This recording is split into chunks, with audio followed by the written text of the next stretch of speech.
ఒక చిన్న టిప్స్ అండి. నిమ్మకాయలు మనం స్టోరేజ్ చేసుకునేదానికి ఇప్పుడు మార్కెట్లో కొన్ని నిమ్మకాయలు మనం తీసుకొని వస్తాము, కానీ తీసుకొని వచ్చేటప్పుడు ఫ్రెష్గా ఉంటుంది. ఒక 2-3 రోజులు అయినాక కొంచెము ఒక రకంగా అయిపోతుంది కదా. కాబట్టి ఇప్పుడు ఈ జ్యూస్ని మనము ఐస్ క్యూబ్లో, ఇటువంటి ఐస్ క్యూబ్లో మనము ఈ లెమన్ జ్యూస్ని మనము చాలా రోజులు ఉంటుంది. ఇప్పుడు మనము ఈ ఐస్ క్యూబ్లో ఈ నిమ్మకాయ రసాన్ని వచ్చి మనము స్టోరేజ్ చేసుకోవాలి. అది ఎట్లా అనేసి ఇప్పుడు చూపిస్తాను, చూడండి. ఇప్పుడు ఇవన్నీ ఇట్లా సగం సగము కోసి పెట్టుకొని ఇవన్నీ జ్యూస్ చేసుకొని పెట్టుకోవాలి.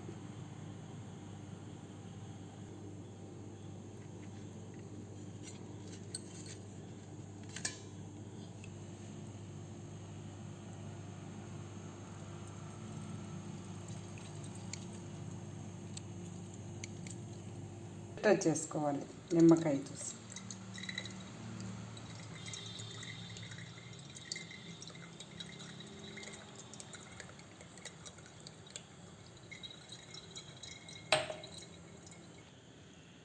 ఇప్పుడు ఇంత అయిందండి నిమ్మకాయ జ్యూసు. 6-7 పండ్లది ఇంత అయింది.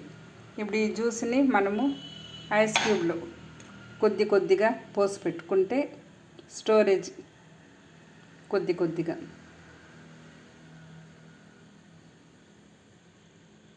మనము బిర్యానీకి కావాలంటే కూడా ఒక పీస్ మీకు ఎంత వేయాలనిపిస్తుందో అంత సమయానికి మనకి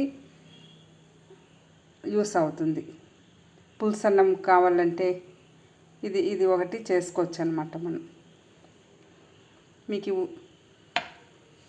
మీకు యూస్ అయ్యే టిప్స్ అండి ఇది. ఇంకా ఎక్కువ మీకు నిమ్మకాయలు ఉండి వేస్ట్ అయ్యేలాగుంటే మీరు ఇట్లా చేసి పెట్టుకోవచ్చు. మీకు చాలా యూస్ఫుల్గా ఉంటుంది.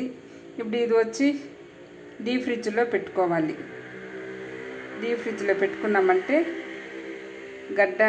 కడుతుంది. కాబట్టి ఒక్కొక్క మీకు దేనికి అవసరమో దాన్ని బట్టి మీరు యూస్ చేసుకోవచ్చు. ఈ నిమ్మకాయ క్యూబ్ లాగా ఐస్ క్యూబ్ ఉంది కదా, దానిలాగానే ఇది కూడా మనము నిమ్మకాయ అన్నానికి, బిర్యానీలోకి జ్యూస్ కూడా మనం చేసుకోవచ్చండి. ఇక ఒక 2-3 వేసినామంటే ఒక గ్లాస్ జ్యూస్ కూడా యూస్ అవుతుంది. మీరు చేసి చూడండి. అంతే అండి. ఇది ఇప్పుడు డీప్ ఫ్రిడ్జ్లో పెట్టాల, కింద ఫ్రిడ్జ్లో పెట్టకూడదు. పైన మనము ఐస్ క్యూబ్లు పెడతాం కదా, అట్లనే ఇది కూడా పెట్టుకోవాలి. కావాల్సినప్పుడు మనము యూస్ చేసుకోవచ్చు. ఒక అర్జెంటుకి అవసరానికి ఇది ఎంతో ఉపయోగకరంగా ఉంటుందన్నమాట.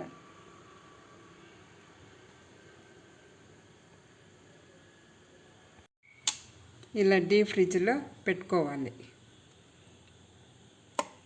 ఇప్పుడు ఫ్రిడ్జ్లో మనము ఈ ఐస్ క్యూబ్ని తీసినాక ఇప్పుడు చూడండి, ఐస్ క్యూబ్ లాగా నిమ్మకాయ ఐస్ క్యూబ్ లాగా అయింది. ఇప్పుడు దీన్ని వచ్చి మనము బిర్యానీకి కానీ ఒక జ్యూస్కో, లెమన్ రైస్కో దానికి యూస్ చేసుకోవచ్చు. ఇప్పుడు మీకు ఫుల్గా కూడా మనము చేసి పెట్టుకోవచ్చు. లేకంటే ఒక టెంపర్ గ్లాస్లోనో ఒక బాటిల్లో కూడా వేసి మనము ఫ్రిడ్జ్లో పెట్టుకోవచ్చు అన్నమాట. ఇప్పుడు దీన్ని తీస్తాను చూడండి ఒకటి.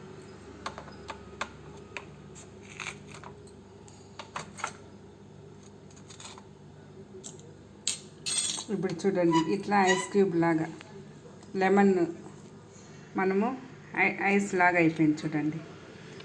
ఇది ప్యూర్ లెమన్ జ్యూస్ అన్నమాట. ఇప్పుడు మనము ఇది కొంచెము కరిగినాక కూడా లెమన్ మనం ఎట్లా పిండుతామో అదే విధంగా ఉంటుందండి. మీరు యూస్ చేసుకోవచ్చు. చాలా యూస్ఫుల్గా ఉంటుంది. మీకు ఎన్ని కావాలనో అన్ని వేసుకొని ఇది చేయొచ్చు. ఇది 6 నిమ్మకాయలంత జ్యూస్ ఉందండి. 6-7 నిమ్మకాయలంత జ్యూస్. మీరు యూస్ఫుల్గా ఉంటే మీరు ట్రై చేయండి.